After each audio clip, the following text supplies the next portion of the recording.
쌀쌀해진 요즘 날씨에 우리의 마음을 따스하게 해주는 이제 좋은 시 한 편을 소개하고자 합니다. 화면에 한번 띄워주시겠습니까? 제목 기다림.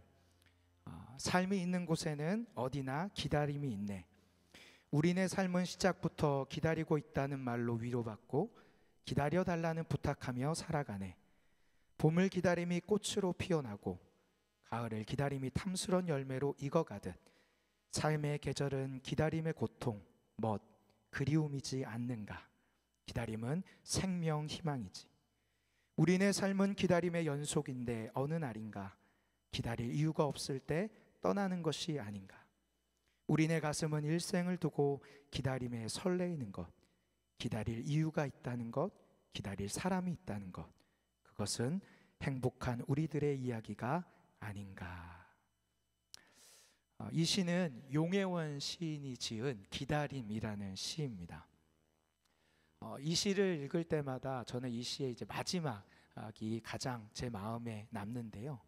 우리네 가슴은 일생을 두고 기다림에 설레이는 것, 또 기다릴 이유가 있다는 것, 기다릴 사람이 있다는 것, 그것은 행복한 우리들의 이야기가 아닌가라는 이 구절입니다.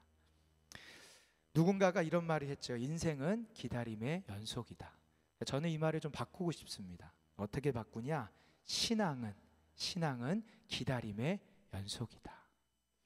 하나님께서 우리의 인생 가운데 놀라운 일을 계획하시고 이루시는데 이루기 전에 먼저 언약을 주십니다. 그리고 그 언약을 이루어 주신다는 거죠. 그러니까 하나님의 은혜, 하나님 행하시는 일을 보기 위해서 반드시 우리 신앙인들에게는 뭐가 필요하다? 그 언약이 이루어지기까지 기다림이라는 시간이 필요하다는 겁니다. 성경에 나오는 수많은 믿음의 사람들이 이 기다림의 시간을 가졌습니다. 노아는요, 하나님의 언약을 받고 비가 오기까지 방주를 만들면서 기다렸습니다. 아브라함은 하나님의 언약을 받고 100세까지 아들 이삭을 기다렸습니다. 요셉은 하나님의 언약을 받고 애굽의 총리가 될 때까지 기다렸고요. 모세는 하나님의 언약을 받고 이스라엘 백성들이 출애굽할 때까지 기다렸습니다.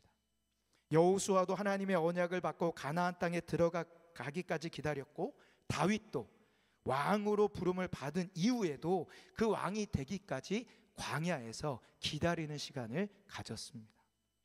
무엇보다 예수님의 제자들도 성령이 오겠다는 약속을 받고 그 약속이 이루어지기까지 예루살렘에 남아 기도하며 기다렸다라는 사실입니다. 그런데 여러분, 이들의 공통점이 뭔지 아십니까? 그 기다림의 끝에 반드시 하나님이 응답하셨다라는 거예요. 이들 모두가 하나님께서 신실하게 자신에게 하신 그 약속, 즉 언약을 기다리고 마침내 그 언약이 응답되는 걸 경험했던 사람이라는 겁니다. 오늘 우리가 읽은 이 본문에 나오는 주인공도 이 기다림을 하고 있는 사람이에요. 그 이름이 누구냐? 시므온이라는 사람입니다. 이 시므온이 믿음으로 하나님의 언약을 기다렸는데 오늘 본문 26절 우리 같이 한번 읽어보겠습니다. 오늘 본문 26절입니다. 시작. 그가 주의 그리스도를 보기 전에는 죽지 아니하리라 하는 성령의 지시를 받았더니. 시므온은 예수 그리스도를 기다렸던 사람 중에 한 명이었어요. 그가 이 땅에 오실 예수 그리스도를 기다렸던 이유는 한 가지였습니다. 뭐냐? 하나님께서 그에게 예수 그리스도가 태어난 걸 넌 보게 될 거야 라고 주신 약속 하나 때문이에요. 그 언약 때문에 시므온은 그 언약이 이루어질 때까지 예수님을 기다린 거죠. 사랑하는 성도 여러분, 하나님의 언약을 믿고 오실 예수 그리스도를 기다리며 살았던 이 시므온의 삶을 통해 우리가 기억해야 될 아주 중요한 사실 한 가지는 이 기다림의 삶이 하나님께서 오늘을 살아가는 우리 그리스도인들에게도 요구하시는 삶이라는 거예요. 우리 한 가지 말씀을 화면을 보고 같이 읽겠는데요. 사도행전 1장 10절에서 11절까지의 말씀입니다. 우리 한번 같이 읽겠습니다. 시작. 올라가실 때 제자들이 자세히 하늘을 쳐다보고 있는데 흰옷 입은 두 사람이 그들 곁에 서서 이르되 갈릴리 사람들아 어찌하여 서서 하늘을 쳐다보느냐? 너희 가운데서 하늘로 올려지신 이 예수는 하늘로 가심을 본 그대로 오시리라 하였느니라. 2000년 전에 우리를 위해 이 땅에 오셨던 예수님이 하늘로 승천하시면서 약속을 주신 거예요. 뭐라고요? 너희가 본 그대로 내가 다시 오겠다. 따라서 이 예수님의 약속을 믿는 자들에게 합당한 반응은 다시 오실 예수님을 기다리는 삶을 사는 것이죠. 이것을 성경의 그 다음 세대들이 정말 살았다는 걸 보여주는 증거가 우리가 있는 성경 가장 마지막 구절이에요. 요한계시록 22장 20절 21절 같이 읽겠습니다. 시작. 이것들을 증언하신 이가 이르시되 내가 진실로 속히 오리라 하시거늘 아멘. 주 예수여 오시옵소서. 주 예수의 은혜가 모든 자들에게 있을지어다. 아멘. 성경의 맨 마지막 구절에 뭐라고 기록하면서 마지막을 해요? 아멘. 주 예수여 어서 오시옵소서. 그래서 이거를 한 단어로 바꿔서 초대교회 성도들이 예수님의 오심을 기다리며 만날 때마다 서로 인사한 인사말이 있습니다. 아십니까 혹시? 그게 바로 마라나타예요. 마라나타. 주 예수 오시옵소서. 그래서 만날 때마다 서로에게 마라나타 인사하며 격려하는 거죠. 사랑하는 성도 여러분, 성탄절 며칠 남았을까요? 아이들만 관심 있고 어른들은 성탄절이 별 기대가 안 되는군요. 성탄절 이제 3일 뒤면 옵니다. 수요일이 성탄절입니다. 성탄절이 어떤 날이냐? 이미 오신 예수 그리스도를 기억하는 날이지요. 그런데 안타깝게도 성탄절의 기대감이 오늘날 별로 없습니다. 그냥 빨간 날이지요. 그런데 더 문제는 교회도 점점 이 성탄절에 대한 설렘을 잃어버린다는 거예요. 교회도 성탄절을 기대할 때 설레고 기쁘고 그날이 오기를 바라보고 사모하는 마음이 사라지고 있다는 거예요. 그냥 매년 하는 행사 그렇게 되는 거죠. 저는 우리 보배담교회 모든 성도님들이 성탄절을 사모하며 기다리는 분이 되시길 간절히 소망합니다. 그리고 그 성탄절에 2000년 전에 우리를 위해서 이 땅에 오신 그분이 다시 오시기로 약속하셨지, 그분이 다시 오실 거야 라고 그분을 기다리며 그분을 사모하며 나아가는 복된 우리 성도님들 되길 주님의 이름으로 축복합니다. 성경은 예수님을 간절히 기다린 시므온을 언급하면서 세 가지의 특징을 말하고 있어요. 우리 오늘 본문 25절 상반절을 함께 읽겠습니다. 25절 상반절 시작. 예루살렘에 시므온이라 하는 사람이 있으니 이 사람은 의롭고 이 사람이 어땠다고요? 의롭고 경건했다고 얘기합니다. 예수님의 오심을 기다렸던 시므온을 설명하면서 가장 먼저 언급하는 것이 그가 의롭고 경건한 사람이었다는 거예요. 여기서 말하는 의롭다라는 단어는요, 율법을 잘 지키는 것을 의미합니다. 시므온은요, 하나님의 말씀과 율법을 아주 잘 지켰던 사람이었습니다. 그런데 이 의롭다는 말이 시므온에만 쓰인 게 아니라 그 앞에 보니까 다른 인물들에게도 동일한 단어로 동일하게 사용되는 이야기가 있습니다. 누가복음 1장 5절에서 6절입니다. 우리 화면 한번 띄워주시겠습니까? 제가 안 보냈나요? 죄송합니다. 제가 읽어드리겠습니다. 누가복음 1장 5, 6절입니다. 유대왕 헤롯 때의 아비야 반열에 제사장 한 사람이 있었으니 이름은 사가랴요 그의 아내는 아론의 자손이니 이름은 엘리사벳이라. 이 두 사람이 하나님 앞에 의인이니 주의 모든 계명과 규례대로 흠이 없이 행하더라. 여기 말고 또 한 군데 나오는데 마태복음 1장 19절에도 나옵니다. 제가 읽어드리겠습니다. 그의 남편 요셉은 의로운 사람이라 그를 드러내지 아니하고 가만히 끊고자 하여. 제가 지금 읽어드린 그 두 가지 구절은 사가랴와 그의 아내 엘리사벳의 이야기가 하나고요, 뒤에 구절은 예수님의 아버지인 요셉에 대한 이야기입니다. 그런데 이 세 명을 언급하면서도 성경이 강조하는 그 포인트가 어디냐? 이들 모두 의로웠다는 거예요. 의로웠다는 거예요. 예수님을 기다렸던 사람들의 공통점, 그게 바로 의로운 사람, 의로운 삶을 살았다라고 성경이 증언하고 있는 거예요. 왜 그럼 이들은 의로운 삶을 살았느냐? 그것은 간단합니다. 하나님께서 하나님의 백성들, 하나님의 언약을 주어서 자신의 백성 삼은 사람들에게 하나님이 요구하셨던 삶이 바로 이 의로운 삶이었기 때문이에요. 레위기 11장 44절에서 45절 말씀입니다. 우리 화면 보고 읽겠습니다. 시작. 나는 여호와 너희의 하나님이라 내가 거룩하니 너희도 몸을 구별하여 거룩하게 하고 땅에 기는 길짐승으로 말미암아 스스로 더럽히지 말라. 나는 너희 하나님이 되려고 너희를 애굽 땅에서 인도하여 낸 여호와라. 내가 거룩하니 너희도 뭐하라고요? 예. 하나님의 언약으로 맺은 백성들은요, 하나님이 거룩하기 때문에 그들도 거룩한 삶, 의로운 삶을 살라고 하나님이 말씀하셨다는 거예요. 성도 여러분, 하나님의 백성에게 요구하셨던 이 의롭고 경건한 삶, 이것은 오늘날 우리에게도 동일하게 적용이 됩니다. 우리에게 새롭게 주신 언약, 다시 오실 예수 그리스도를 기다리는 우리의 삶도 의로운 삶이 되어야 할 줄 믿습니다. 요한일서 3장 2절 3절 같이 한번 읽어보겠습니다. 시작. 사랑하는 자들아, 우리가 지금은 하나님의 자녀라. 장래에 어떻게 될지는 아직 나타나지 아니하였으나 그가 나타나시면 우리가 그와 같을 줄을 아는 것은 그의 참모습 그대로 볼 것이기 때문이니 주를 향하여 이 소망을 가진 자마다 그의 깨끗하심과 같이 자기를 아멘. 사랑하는 성도 여러분, 이제 곧 다가오는 성탄절, 우리를 위해 이 땅에 오신 예수님의 무한한 사랑에 감격하는 날 되시고, 더불어 다시 오실 주님을 기다리며 우리의 삶이 하나님 보시기에 의롭고 경건한 삶을 되길 주님의 이름으로 축복합니다. 예수님을 간절히 기다렸던 시므온의 두 번째 특징이 있습니다. 우리 25절 하반절, 우리 아까 그 다음 절부터 한번 읽어보겠습니다. 이스라엘의 위로로 시작.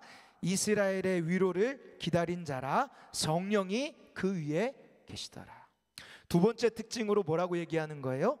이스라엘의 위로를 기다렸다. 위로를 기다렸다. 여기서 이스라엘의 위로를 기다렸다라는 말은 하나님께서 이사야를 통해 약속하셨던 이스라엘의 구원을 기다렸다는 말이에요. 구원을 기다렸다. 하나님께서 이사야를 통해 약속하셨던 이스라엘의 구원을 기다리는 말, 이 말에는요, 시므온의 믿음과 결단이 담겨 있어요. 믿음과 결단. 어떤 믿음일까요? 하나님만이 내게 위로를 주실 수 있는 분이라는 믿음. 어떤 믿음이요? 하나님만이 내게 위로를 주실 수 있다. 그리고 두 번째 결단은 뭐냐? 하나님이 주시는 위로만을 내가 기다리겠다. 사람들의 위로를 나는 기다리는 게 아니라 하나님으로부터 오는 위로를 내가 받겠다라는 시므온의 결단이 담긴 고백이라는 거예요. 이 시대에 위로가 필요 없는 사람이 있을까요? 나는 위로가 필요 없어. 나는 그냥 나로 충분해. 저는 이런 사람 아무도 없다고 생각합니다. 그래서 모든 사람들은 저마다 다양한 방법으로 위로를 받고 구하고 찾고 살아갑니다. 아내는요, 남편에게 위로받고 싶고요, 남편은 아내에게 위로받고 싶어요. 그런데 그게 잘 안 됩니다. 안 돼요. 인터넷에 나오는 글 중에 부부의 단계를 3단계로 나눈 설명을 봤습니다. 혹시 들어본 적 있으세요? 우리 교회 성도님들 중에 이제 막 결혼해서 따끈따끈한 이제 신혼 부부들이 계신데, 결혼을 해서 이 신혼 초 요때를 어떻게 단계로 설명하느냐, 이들을 가리켜서 인꼬 부부라고 합니다. 인꼬 부부. 뭐예요? 인꼬처럼 금술이 좋은 부부 관계다. 그런데 여기서 좀 시간이 어느 정도 이렇게 지납니다. 그래서 한 10년 정도, 한 40대가 넘어가기 시작하면 인꼬 부부에서 다음 단계로 가는데 그걸 뭐라고 해요? 앙꼬 부부라고 한대요. 앙꼬 부부. 앙꼬가 뭐예요? 예, 겉은 하얗근데 속은 시커머진. 그래서 부부관계인데 겉과 속이 다른 단계, 이렇게 표현을 한답니다. 근데 여기서 좀 더 가서 부부의 마지막 단계로 가면 뭘로 바뀌냐? 앵꼬 부부래요. 앵꼬는 언제 쓰는지 아세요? 예, 자동차에 기름이 다 떨어졌을 때 앵꼬 났다. 뭐예요? 아무것도 남지 않았다, 이런 거예요. 그래서 막바지 부부관계가 되면 부부 사이에 서로 아무것도 남는 게 없다, 이런 우스갯소리가 있습니다. 그래서 이 마지막 앵꼬 부부 때 기억나는 거는 뭐냐? 오직 남편의 월급날만 기억한다고 합니다. 사랑하는 남편과 남편이 아내를 통해 위로받고 싶지만, 사랑하는 아내가 남편을 통해 위로받고 싶지만 때때로 잘 안 된다는 겁니다. 그럼 부부 사이만 그럴까요? 부모는 자녀에게 위로받고 싶어요. 자녀는요 부모에게 위로받고 싶어요. 근데 그것도 잘 안 된다는 거예요. 그러니 사람들이 다른 위로의 도구를 찾는다는 거죠. 제가 한번 생각해 봤어요. 오늘날 살아가는 사람들이 제일 위로받는 게 뭘까? 다양한 것들이 있지만 제 안에 가장 먼저 떠오른 게 뭘까요? 저는 그게 스마트폰으로 떠올랐어요. 사람들이 스마트폰에 푹 빠져 삽니다.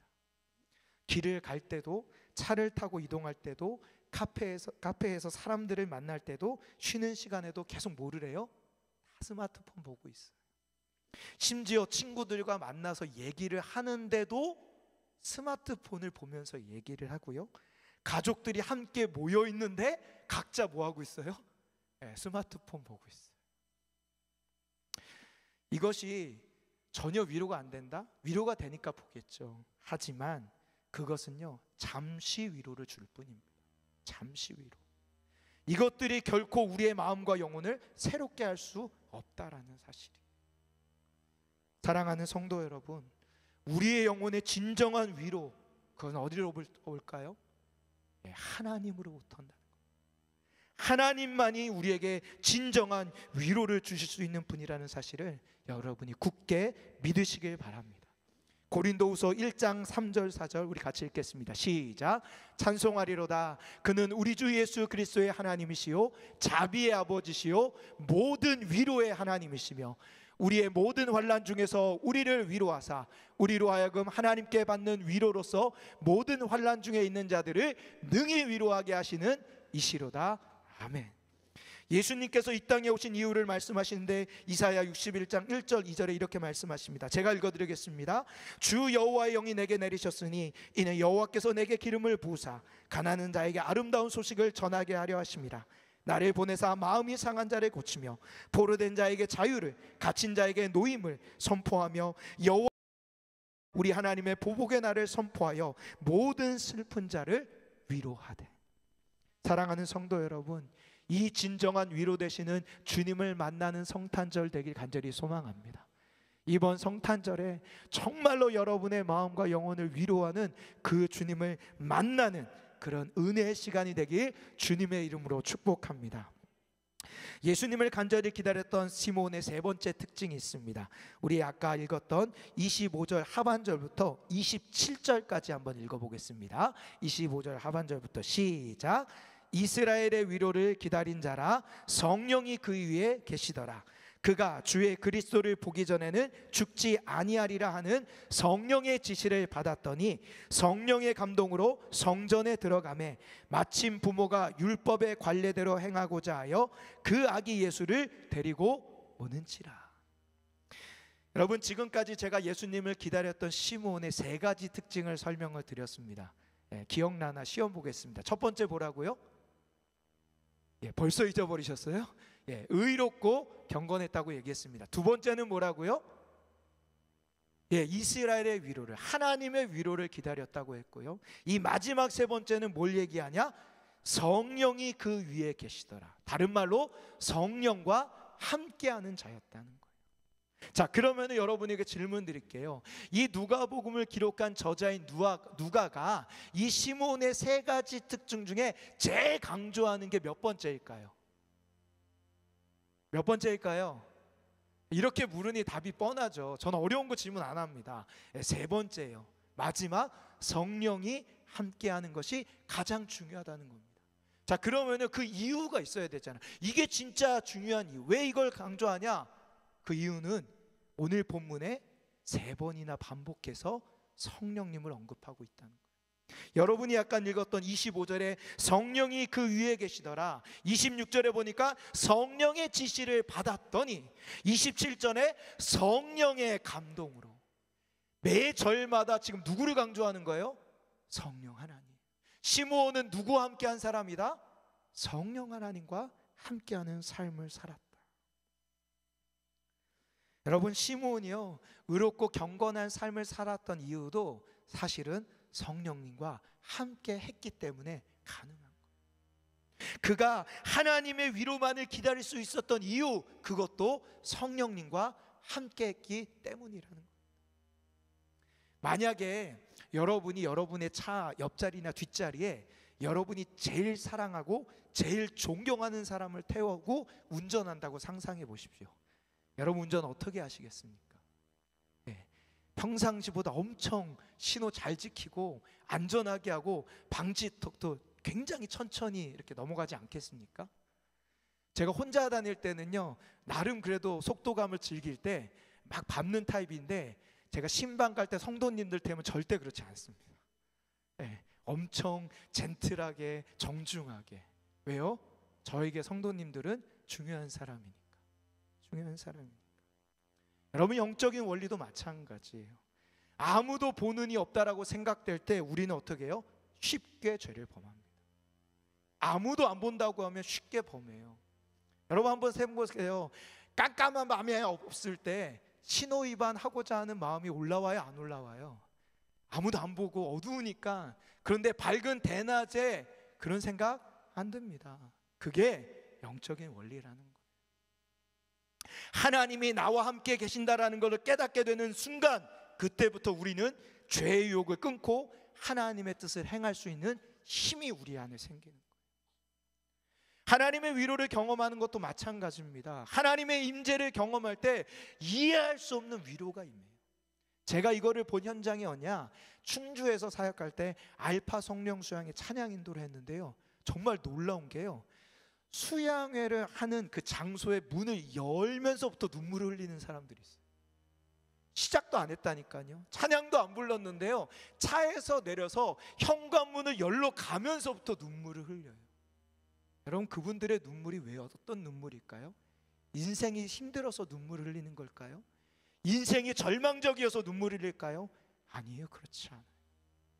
하나님을 사모하고 성령 하나님이 나와 함께 하신다라는 경험하는 그 순간부터 이해할 수 없는 눈물이에요. 그래서 제가 많이 듣는 간증 중에 하나가 뭐냐, 알파 성령 수양회 끝나면 내가 이렇게 울어본 적이 없는데, 그런 사람들이 꽤 많아요. 왜요? 성령 하나님을 만났기 때문에. 사랑하는 성도 여러분, 우리가 예수님을 기다리면서 의롭고 경건한 삶을 살 수 있는 능력, 하나님의 놀라운 위로를 경험하면서 기다리는 방법은 오직 성령의 임재, 성령의 말씀, 성령의 인도하심밖에 없는 줄 믿으시길 바랍니다. 우리 모두의 삶에 이 시몬이 경험한 성령의 임재와 말씀하심, 인도하심을 경험하게 될 때 우리도 복된 이러한 삶을 살게 될 줄 믿습니다. 여러분 혹시 강릉에 살고 있는 천사 부부의 이야기를 아십니까? 강릉에 살고 있는 천사 부부. 그 주인공은요, 김상훈 목사님 그리고 윤정희 사모님. 이 목사님 가정에는요, 자녀가 무려 몇 명 있냐? 11명 있습니다. 자녀가 11명. 화면 한번 띄워주시겠어요? 사진? 저기 가족 사진이에요. 네. 제가 열심히 세봤어요. 자녀가 지금 몇 명이에요? 10명입니다. 저게 10명일 때 찍은 거예요. 근데 지금은 몇 명이라고요? 11명이에요.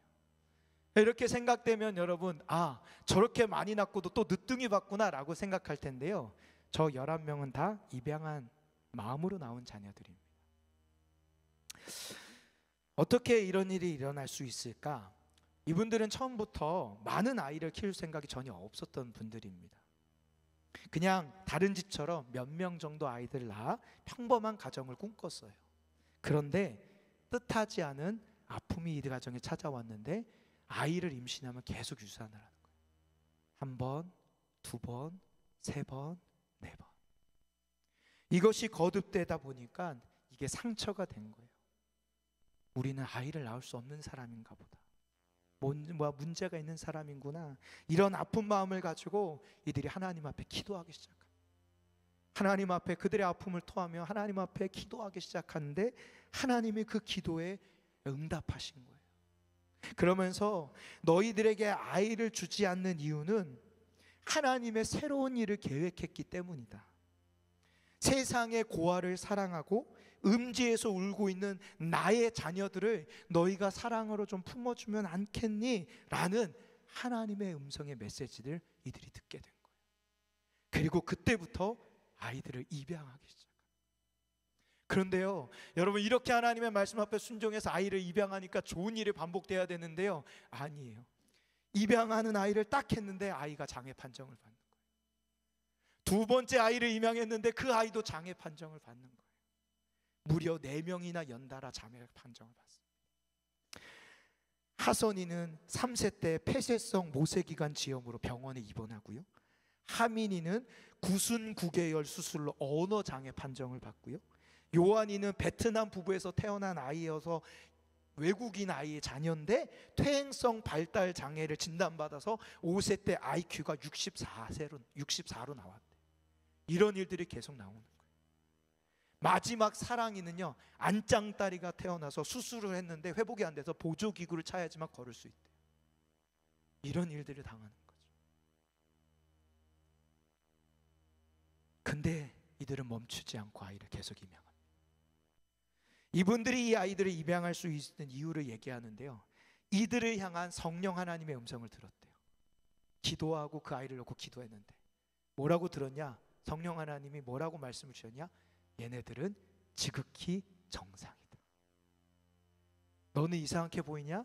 내 눈엔 정상이야. 그래서 이들이 입양한 거예요. 입양하고 아이들을 가르치는 거, 기르는 거 쉽지 않죠. 하선이 아까 얘기했던 폐쇄성 모세기관지염으로 병원에 입원했던 그 아이가 7세가 됐는데 병원에서는 더 이상 살 가망성이 없다라고 진단을 내리기까지 했대요. 그때 이 윤정희 사모님이란 분이 이렇게 얘기했다고 합니다. 남편이 벌어다주는 억대 연봉도, 오랜 시간 동안 믿음으로 기도했던 내 기도도, 대한민국 의술도 아무 소용이 없다는 것을, 그것들이 결코 내게 위로가 되지 못한다는 것을 알게 되었습니다. 그리고 그저 내가 할 수 있는 것은 하나님 앞에 엎드리는 것. 하나님 앞에 엎드리는 것. 그런데요, 그때 하나님께서 또 성령님을 통해 말씀 한 구절을 주십니다. 그 말씀 한 구절이 뭐냐? 전도서 11장 1절이에요. 전도서 11장 1절. 너는 내 떡을 물 위에 어떻게 하라? 던져라. 지금 먹을 거 요 떡 하나 남았는데 이것마저도 던져라. 근데 놀라운 건 이분들이 이 말씀에 순종을 합니다. 그래서 김상훈 목사님이 이때까지는요, 억대 연봉을 받는 토목 일을 하고 있었는데 그 일을 그냥 그만둬버려요. 그리고 신학교 목회자의 길을 가겠다고 결단을 합니다. 윤정희 사모님은 장애아를 기르다 보니까 국가에서 지원금이 나와요. 얼마가 나오냐? 부모에게 지급하는 보조금 당시 55만 7천 원. 근데 이거를 거절합니다. 안 받겠습니다. 왜요? 하나님이 이들 정상이라고 얘기했으니까 나는 받으면 안 돼. 그래서 거절했다는 거예요. 근데 하나님이 이제 그때부터 하나님이 이 가정에 정말 위로와 은혜를 부어주시기 시작합니다. 시간이 어느 정도 지나가는데 하나님이 첫 번째 일하시는 것은 더 이상 병원에서 살 가망성이 없다고 했던 그 하선이가 폐쇄성 모세기관지염에서 완치를 받습니다. 그리고 나서 이 아이가 꿈을 꾸는데 뭐예요? 나처럼 아픈 사람을 치료하는 간호사가 되겠다. 그래서 간호학과를 가서 실제 지금 간호학과를 졸업했어요. 그리고 아까 제가 얘기했던 구순 9개월로 언어장애 진단받은 그 아이 하민인데요, 이 아이도 언어장애가 완전히 회복되어 정상 등급받고 자기도 국경 없는 간호사 되겠다는 꿈을 갖고 지금 공부합니다. 세 번째, 퇴행성 발달장애로 IQ 64였던 요한이, 이 아이가 어떻게 바뀌었냐? IQ 137의 수재가 돼서 카이스트 진학을 하고요, 그 다음에 베트남에 복음을 전하는 외교관으로 살겠다라고 꿈을 갖고 공부한다는 거예요. 마지막 안짱다리였던 사랑이, 얘는 건강을 되찾았을 뿐만이 아니라 강원도를 대표하는 사격 선수가 됐다고 합니다. 하나님께서 이 부부가 받았던 아까 전도서 11장 1절 말씀, 너는 내 떡을 물 위에 던져라, 그 구절 직후에 나오는 구절이 있어요. 다시 한번 말씀 띄워주겠습니까? 우리 한번 같이 읽어볼까요? 시작. 너는 내 떡을 물 위에 던져라. 그 다음에 조금 더 큰 소리를, 뭐라고요? 하나님은요 그냥 던지라고 하는 분이 아닌 거예요. 여러 날 후에 되찾을 거예요. 내가 찾게 해줄 거야. 내가 더 해줄 거야. 사랑하는 성도 여러분, 시므온이 하나님의 언약이신 예수 그리스도를 기다렸을 때 응답하셨습니다. 이 김상훈 목사님과 윤정희 사모님이 하나님의 언약 그거 하나 붙잡고 순종했을 때 하나님이 응답해 주셨습니다. 하나님께서 성령님을 통해 주신 언약의 말씀을 믿고 하나님의 말씀 앞에 순종하며 사는 자들에게 반드시 하늘의 위로로 갚아주신다라는 사실이, 여러분 이 사실을 굳게 믿으시길 바랍니다. 말씀을 마치겠습니다. 사랑하는 성도 여러분, 우리의 생명이시며 소망이신 예수 그리스도를 기다리는 삶을 여러분 사시길 바랍니다. 그 기다리는 삶은 무엇이라고요? 거룩하신 하나님의 백성으로 예수 그리스도를 소망으로 삼고 의롭고 경건한 삶을 사는 거예요. 그리고 두 번째, 오직 예수 그리스도만이 우리의 유일한 위로자이심을 신뢰하며 그분이 주시는 위로만 받겠다 결단하는 거예요. 나 사람들에게 위로 기대하지 않겠다. 돈의 위로 기대하지 않겠다. 하나님 위로 기다리겠다. 그리고 마지막, 늘 성령님과 함께해서 성령님의 말씀과 인도하심에 순종하며 살아가는 것. 그때 우리 하나님 반드시 주신 약속 응답하실 줄 믿습니다. 여러 날 후에 도로 찾을 거야. 너의 인생에 허망함이 아니라 내가 찾게 해줄 거야. 그 하나님의 약속 여러분 붙들고 믿음으로 주님을 사모하며 살아가는 복된 하나님의 백성들 되길 바랍니다. 우리 시간 이 말씀 가지고 기억하며 함께 찬양하며 나아가겠습니다. 우리 밤이나 낮이나 함께 찬양할 거예요. 나의 소망 되신 주, 나의 소망 되신 주, 주를 바라봅니다. 주를 바라봅니다. 다시 오실 나의 왕, 다시 오실 나의 왕 예수, 주를 기다립니다. 주를 기다립니다.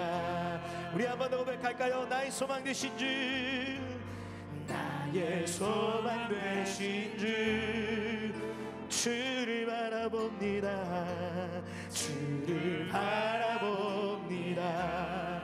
그분은 다시 오실 나의 왕, 다시 오실 나의 왕 예수, 주를 기다립니다.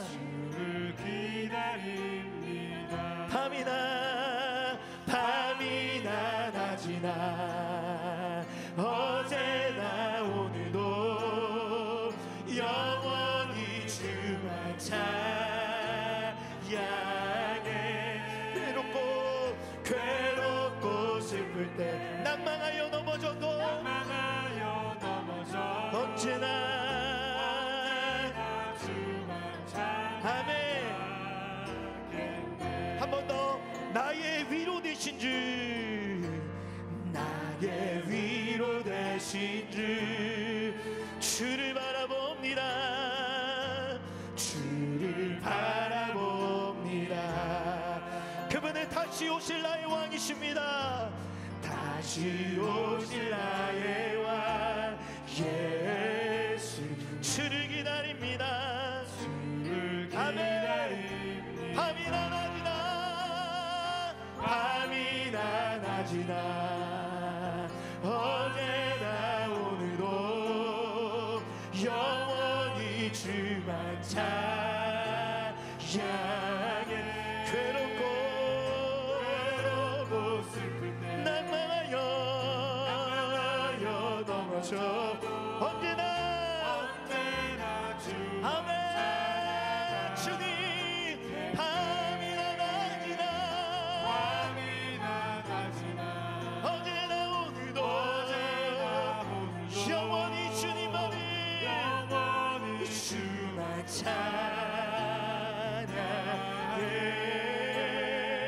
괴롭고 슬플 때 난망하여 넘어져도 언제나 주만 찬양하게. 이 시간 하나님 앞에 같이 기도하겠습니다. 하나님, 하나님, 우리가 이 시몬이 주님을 기다린 것처럼 우리가 성탄절을 기다리며, 아니 다시 오실 주님을 기다리며 살게 하여 주옵소서. 하나님, 우리가 의롭고 경건한 삶을 살며 주님의 위로만을 구하며 살며 세상의 어떤 것 소망을 숨지 않고 오직 성령의 능력만 의지하며 성령님과 동행하며 살아가게 하여 주시옵소서. 우리 주여 한번 부르짖고 기도하며 나아가겠습니다. 주여, 하나님, 아버지 하나님, 하나님, 우리가 주님을 기다리는 삶을 살기 원합니다.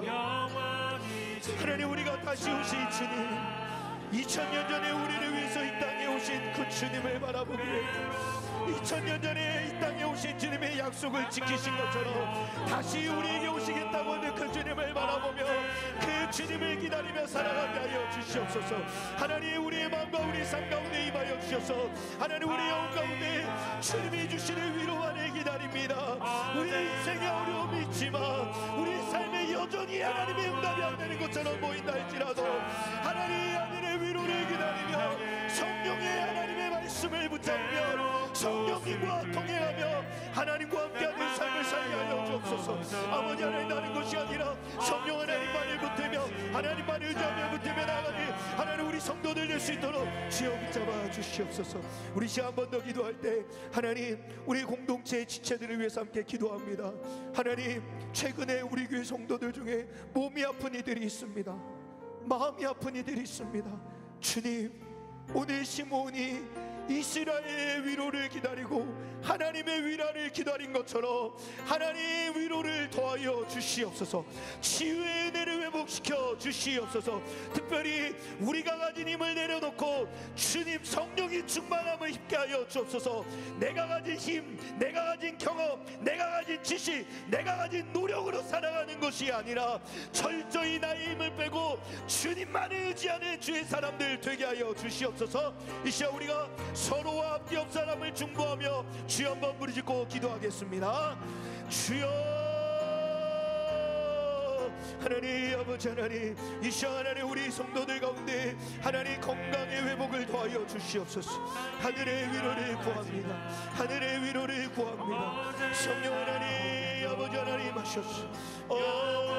하나님 하셨소. 하나님, 우리가 우리의 가진 힘을 빼고 주님으로 충만하며 나아가기 원합니다. 성령 하나님이여 임하소서.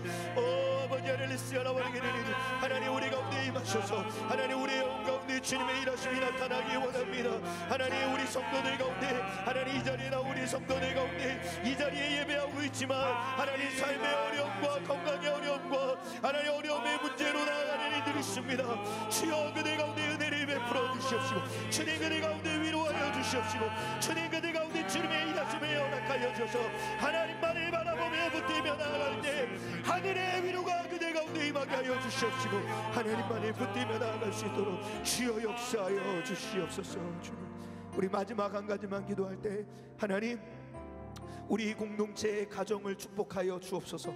이번 성탄절에 각 가정 안에 기쁨이 가득하게 하여 주옵소서.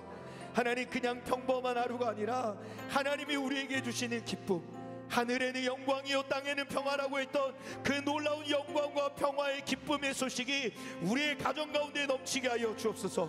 우리의 자녀들 가운데 넘치게 하여 주옵소서. 특별히 우리의 어린 자녀들, 유치원, 미취학, 초등학교, 중학교 청년들, 우리 자녀들 가운데 하나님 희망과 소망이 없는 이때 이번 성탄절을 통하여서 하나님, 우리 젊음의 세대 가운데 하나님의 소망이 임하게 하여 주시옵시고 우리 중고등부 아이들에게 주님의 꿈이 임하게 하여 주시옵시고 우리 어린 자녀들에게 하나님의 생명의 기쁨이 임하게 하여 주시옵소서. 우리 마지막으로 주여 한번 부르짖고 기도하겠습니다. 주여, 하나님, 아버지 하나님 임하셨소. 하나님, 아버지 하나님, 우리 가운데 임하셨소. 성령 하나님이여 임하셨소. 오 아버지 하나님, 우리 자녀들 가운데 주님, 우리 자녀들, 특별히 우리 청년들, 하나님, 우리 중고등부 아이들, 하나님, 우리 초등학교 아이들, 우리 미취학 아이들, 이들 가운데 하나님의 기쁨과 평안이 임하게 하여 주옵소서. 성탄의 기쁨과 감사가 가득한 그런 자리가 될 수 있도록 성령 하나님 역사하여 주시옵소서. 하나님, 우리 가운데 오늘의 말씀처럼 시므온이 하나님의 약속을 따라 오실 예수님을 기다린 것처럼 우리도 다시 오시겠다는 주님을 기다리는 삶은 주님의 백성들이오니 은혜를 베풀어 주셔서 의롭고 경건한 삶을 살게 하시고 하늘의 위로 하나님의 위로만을 구하며 살게 하시며 성령님과 동행하는 삶을 살게 하여 주옵소서. 하나님, 우리의 마음 안에 하나님의 은혜가 아닌 다른 것들을 의지하고 살았던 것을 이제는 좀 내려놓게 하여 주옵소서. 내 힘으로 아둥바둥을 살려고 했던 것 이제 내려놓게 하여 주옵소서. 내 성공의 지식과 방법과 경험과 노하우를 의지하는 것 이제 내려놓고 힘을 빼고 성령님의 힘을 힘입어서 주님이 주시는 위로의 힘으로 살아가는 복된 하나님의 백성들 될 수 있도록 은혜를 베풀어 주옵소서.